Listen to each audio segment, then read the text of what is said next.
Do you know your credit score? Are you familiar with credit? If not, it's okay. Today I'm here to inform you about the factors that influence your credit score, the financial freedom you can obtain from having good credit, and the financial restrictions you will feel from having bad credit.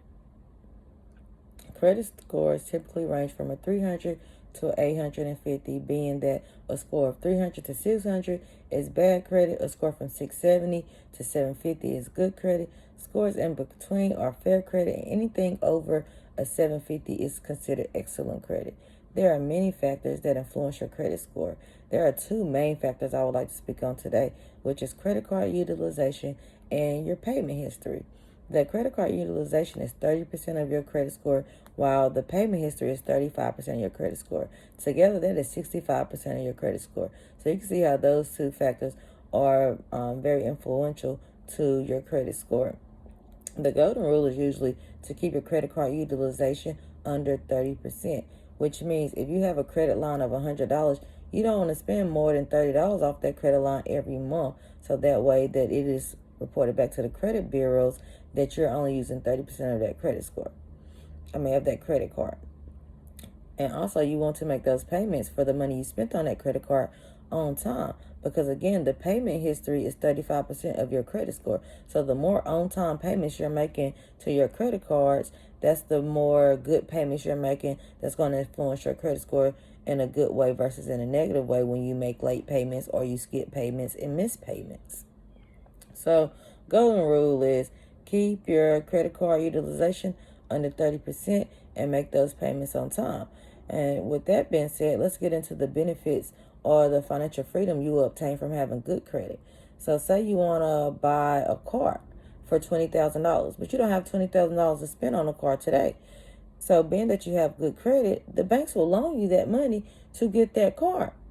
And you have a car and you didn't come out your pocket $20,000 at one time.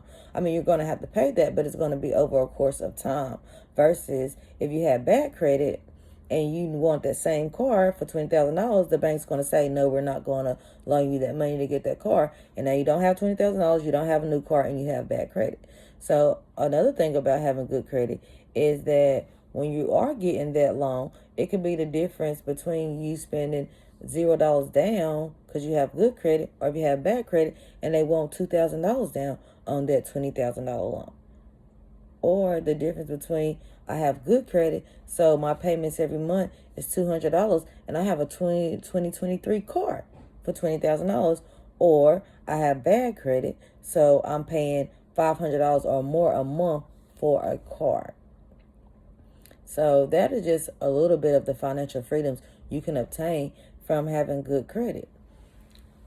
Now let's talk about the financial restrictions you will feel by having bad credit. And I'm no stranger to having bad credit. Like that saying goes, you have to rob Peter to pay Paul. I know that feeling all too well because of my bad credit that I had in the past.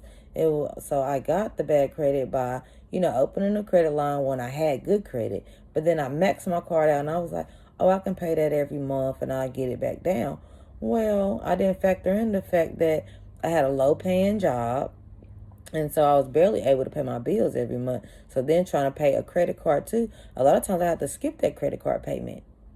And so then I felt like I was suffocating in a sense because it's like I still knew I had that credit card payment every month hanging over my head. And I knew every time I wouldn't make that payment that my credit score was just diminishing and diminishing.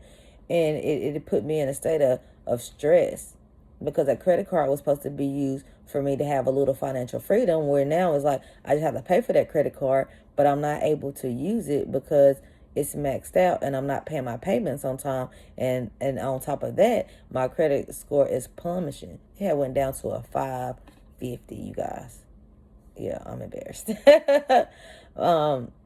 But yeah, and also like when I bought land a few years ago, I wanted to put a house on it, but because my credit score was bad, the banks wouldn't loan me money for me to get a house. And I felt restricted. So bad credit is bad credit. But now that I have informed you of the benefits of good credit, and I've let you know the restrictions of bad credit, I just felt like this was a good topic to discuss today because we have a lot of young people in this class, and I've always thought that we should have a credit class in school because a lot of people are learning about credit in their young, in their early 20s or in their early 30s, where we've already messed up our credit and now we're trying to fix it. So I just wanted to, open you guys' eyes and at least get your brains turning a little bit to even just investigate credit, so that you will properly use your credit when you get to that stage in your life. So today my goal was just to give you guys a foundation on credit and what is good credit, what is bad credit, what factors, affect your credit score. So again, do you know your credit score?